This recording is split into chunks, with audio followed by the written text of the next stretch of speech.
ദൈവത്തിന് സ്തുതി. പ്രഭാതകിരണത്തിലേക്ക് സ്നേഹവന്ദനം. ഭാഗം 2256.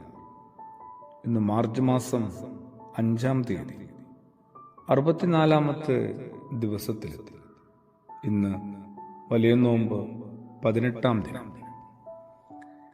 ജീവിതത്തെ അടിമുടി തകർത്തു കളയുന്ന 1000 പ്രതിസന്ധികളുണ്ടാവും മിക്കവരുടെയും ജീവിതത്തിൽ. അവയൊന്ന് മറികടക്കണമെങ്കിൽ യേശു വെളിച്ചം കൂട്ടിനായിട്ട് ഉറപ്പായി ഉണ്ടാവണം.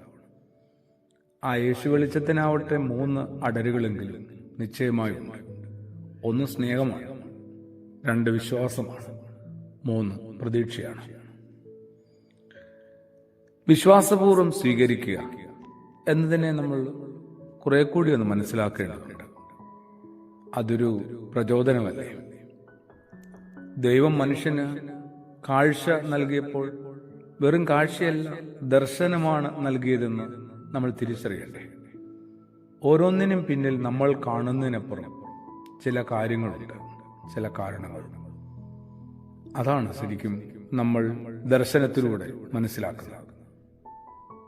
വിശ്വാസം അതൊരു തുഴയാണ്. ഓരോരോ പ്രതിസന്ധികളെ മറികടക്കാൻ ഈ തുഴ ഏതൊരാളെയും സഹായിക്കുന്നുണ്ട്.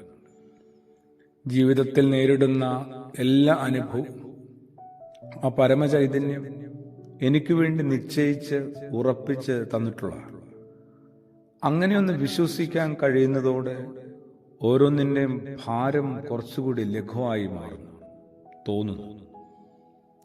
തലയിലെ ഒരു മുടിയുടെ പോലും അവിടുന്ന് അറിയാതെ പൊഴിയുന്നില്ല എന്ന് യേശു നമുക്ക് നൽകുന്ന ഉറപ്പ് നമ്മൾ കുറെ കൂടി പരിഗണിച്ചേ മതിയാവും.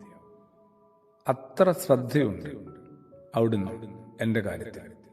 ശരിയാണ്, അങ്ങനെയൊരു സംരക്ഷണം ഉണ്ടെന്ന് തോന്നുന്ന മട്ടിലൊന്നും ആയിരിക്കില്ല വർത്തമാനകാലത്തെ കാര്യങ്ങൾ നടക്കുന്നത്.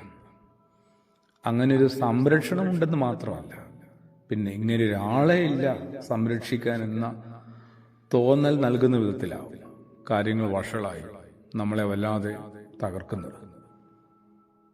എങ്കിലും ഓർക്കാം, നമുക്കിനിയും വെളിപ്പെട്ട് കിട്ടിയിട്ടില്ലാത്ത എന്തോ ചില നന്മകൾ അതൊക്കെ പിന്നിലുണ്ട്. ആ ഒരു ഉറപ്പിൽ കണ്ണും പൂട്ടി മുമ്പോട്ട് പോകാനുള്ള ബാധ്യത വിശ്വാസി എന്ന നിലയിൽ ഏതൊരാൾക്കുമില്ലേ?